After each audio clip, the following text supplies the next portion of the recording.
నమస్తే, అందరూ ఎలా ఉన్నారు? ఎన్ఆర్ఐలు సుఖ సంతోషాలతో ఆనందంగా ఎలా బతకాలి?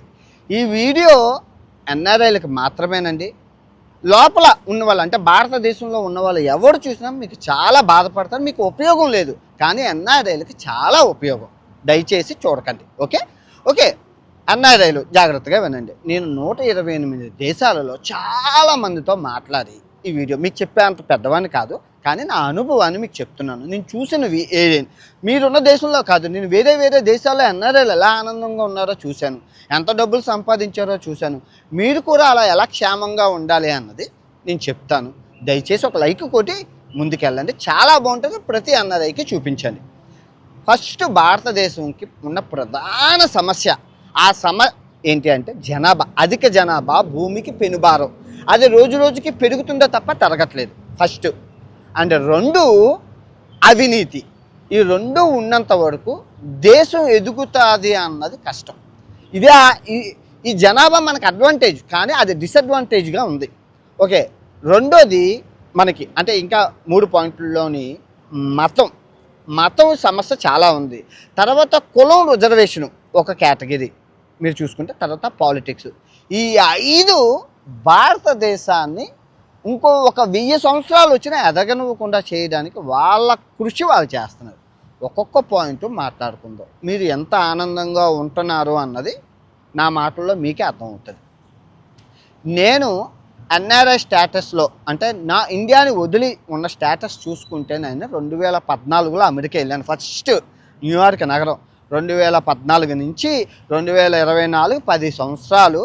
ఇప్పుడు ఇది 11 సంవత్సరాల ఎన్ఆర్ఐ స్టేటస్. నేను చాలా ఆనందంగా ఆరోగ్యంగా ఉన్నాను. దీనికి గల కారణం ఏంటి అంటే ఆహారం. భారతదేశంలో ఉండేటప్పుడు ఆ కలుషిత ఆహారం మీ అందరికీ తెలుసు, ప్రతిదీ కలుషితం అయిపోయింది. ఇప్పుడు ఆహారం విషయానికి వస్తే ప్రతిదీ కలుషితం అయిపోయింది. ఫుడ్ మీరు ఏది చూసుకున్నా వితౌట్ కెమికల్ నీకు గ్రో, ఎందుకంటే అంత పెద్ద జనాభాకి ఇవ్వడం అవ్వదు. ఫర్ ఎగ్జాంపుల్ పాలే తీసుకున్నాం. జనాభా నుంచి 140 కోట్లు ఉన్నది. ఆవులు చూస్తే దగ్గర 10 లక్షలు కూడా ఉండవు గేదెలను. కానీ 10 లక్షల గేదెల నుంచి 140 కోట్ల మందికి పాలు లీటర్లు ఎలా వస్తున్నాయని ఎవడూ క్వశ్చన్ చేయరు. పాయింట్. ఓకే, ఇంకా శనగ నూనె, వేరుశనగ నూనె, ఏ నూనె చూసుకున్నా 140 కోట్లకి 1 లీటర్ 140 లీటర్లు అక్కడ ప్రొడక్ట్ లేకుండా ఎలా తయారు చేస్తున్నారని ఎవడు ఏది పట్టుకున్నా, చాక్లెట్ నుంచి సబ్బు బిళ్ళ నుంచి అగ్గిపెట్టె నుంచి ఆహారంలో ఏది చూసుకున్నా కలుషితం. దాన్ని నువ్వు మార్చలేవు, కలుషితమైన ఆహారం. ఓకే, అది తప్పదంతే. ఇంకా ఆహారం పక్కన. ఇంకా తర్వాత వైద్యం.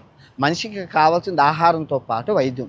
ఆహారం ఎంత కలుషితంగా ఉంటుందో వైద్యం అంత ఎక్కువ అవుతుంది. అందుకే ఇండియాలో ఆహారం ఎంత కలుషితంగా ఉందో వైద్యం హాస్పిటల్స్ అన్నీ ఉన్నాయి. కానీ విదేశాల్లో ప్రాబ్లం లేదు.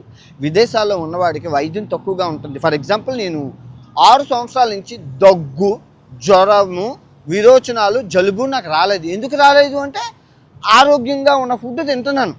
మీకు అర్థమైందా? ఆరోగ్యంగా ఉన్న ఫుడ్ తినడం వల్ల నాకు ఆరోగ్య సమస్యలు రాలేదు. సో ఇదొక పాయింట్. మీకు ఇప్పుడు అర్థమైందా? వైద్య విధానాలకు ఇండియాలో చూసుకుంటే కనుక మీకు చాలా కష్టం.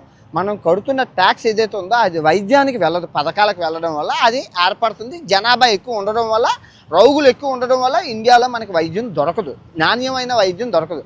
కానీ విదేశాల్లో మీరు కడుతున్న ట్యాక్స్కి మంచి వైద్యం దొరుకుతుంది. మీరు అందరూ చూస్తూనే ఉన్నారు, అబ్జర్వ్ చేస్తూనే ఉన్నారు. ఓకే, అండ్ అంటే పేదవాడు, మధ్యతరగతి పేదవాళ్ళకి చెప్తున్నాను. ఓకే, అండ్ నెక్స్ట్ వచ్చేసి ట్యాక్స్.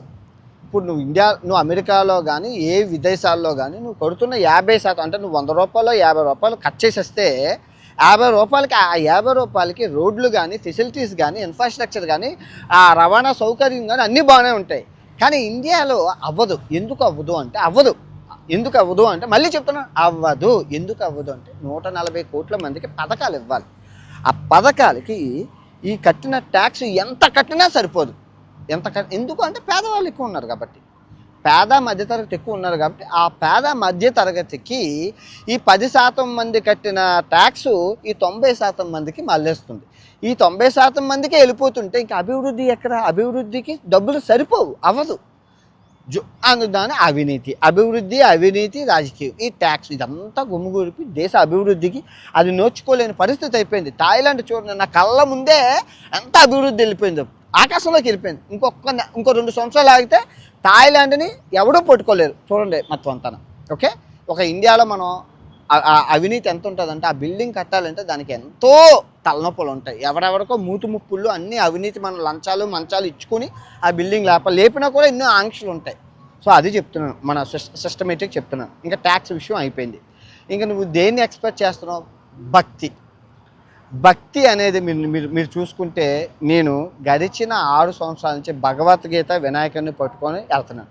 నా హాస్టల్ రూమ్లో వినాయకుని పెట్టుకొని ప్రార్థిస్తాను. పొద్దున్న లెగిస్తే వినాయకుని చూసుకుంటాను. భక్తి మనసులో ఉండాలి అంతే తప్ప అక్కడే ఉండి అక్కడే ఉపవాసం చేయాల్సింది. భక్తి అనేది నువ్వు ఎక్కడున్నా నీ దేవుని నువ్వు పూజించుకోవచ్చు. ఓకే, భక్తి అయిపోయింది. ఇంకా మానవ సంబంధాలు, విలువలు, అది విదేశాల్లో దొరకవు.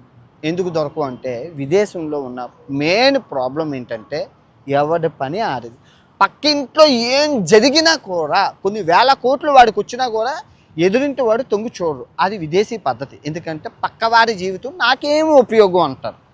అది విదేశంలో ఉంటుంది. కానీ ఇండియాలో అలా కాదు. ఆ పక్కింటి వాడు, ఆ ఎదురింటి వాడు, ఆ వెనకింటి వాడు, ఆ ముందింటి వాడు, ఇంకా చుట్టుపక్కల ఉన్న ప్రపంచంతో పాటు పక్క రాష్ట్రాల్లోని, ఆ పక్క దేశాల్లోని, ఆ విదేశాల్లోని 197 దేశాల్లో కూడా వాళ్ళ సమస్యల గురించి వీరు తెలుసుకొని బాధపడిపోయి మంచం మీద కుషించిపోయి ఏమీ చేయలేక అక్క ఫోన్తోనే 24 గంటలు సమయాన్ని వృధా చేసుకుని కాలం నిలబడుస్తారు. ఆడి హోమ్ టూరు, ఈడి ఫ్రిడ్జ్ టూరు, ఈడి బాత్రూమ్ టూరు, ఆడి టూరు, ఈడి టూరు చూస్తారో తప్ప వాడి జీవితం ఎలా ఉంది, నేను పొద్దున్నే లేచి వాకింగ్ చేశానా, ఈరోజు 10 కిలోమీటర్ల రన్నింగ్ చేశానా, ఈరోజు నేను 3 లీటర్ల నీళ్లు తాగానా అనే దానికే పోదు. అది మీకు ఇప్పుడు అర్థమైందా? మానవ సంబంధాలు ఇండియాలో ఎలా ఉన్నాయి, విదేశాల్లో ఎలా ఉన్నాయి. సో మన పని మనం చేసుకునేటప్పుడు మనం ఆనందంగా ఉంటాం. రెండోది ఇంకా సినిమాలు, సరదాలు. సినిమాలు అంటారా, ఇండియాలో రిలీజ్ అవ్వకముందే మీకు విదేశాల్లో రిలీజ్ అవుతున్నాయి. హ్యాపీగా బెనిఫిట్ షో చూసి ఎంజాయ్ చేసి మనం వచ్చేస్తున్నాం. పిండి కొద్దే రొట్టె. ఆ ఇండియాలో 2000 ఉంటున్నది టికెట్, ఇంకా ఫారంలో ఇంకా $45, $40 ఇంకా తక్కువకే దొరుకుతున్నాయి కొన్ని అయితే. హ్యాపీ. ఇంకా సరదాలు అంటారా, మనం ఏ గూటి చిలక ఆ గూటి పలుకులే పలకాలి. ఏ దేశంలో ఉంటే ఆ దేశ సంస్కృతి సాంప్రదాయాలను పాటిస్తూనే మన దేశ సంస్కృతి సాంప్రదాయాలను పాటిస్తూ మన సరదాలు మనం పెట్టుకోవచ్చు. పబ్లిక్ డిస్టర్బెన్స్ లేకుండా ఒక మీటింగ్ హాల్ పెట్టుకొని ఆ మీటింగ్ హాల్లో మనం దసరా పండుగలు చేసుకున్న వాళ్ళు ఉన్నారు. ఖతార్లో మనం చూశాను, బెహ్రీన్లో చూశాను. ఒక మీటింగ్ హాల్ పెట్టుకొని సంక్రాంతి సంబరాలు చేసుకున్న వాళ్ళు ఉన్నారు. ఒక మీటింగ్ హాల్ పెట్టుకొని దీపావళి సంబరాలు చేసుకుని, ప్రతి ఒక్క మీటింగ్ హాల్ పెట్టుకొని ఒక కమ్యూనిటీ అందరూ చేసుకుంటున్నారు. అది ఇష్టానుసారం. నీకు ఇష్టం ఉంటే వెళ్తావు కమ్యూనిటీలోకి, వద్దు అంటే ఇంకేం నీకు ఏం లోటు జరుగుతుంది? ఒక ఫుడ్ విషయంలో చిటికేస్తే ఈ రోజుల్లో అంతరిక్షంలోకి కూడా బిర్యానీ వచ్చేసే రోజులు ఉన్నాయి. ఏ టెక్నాలజీ.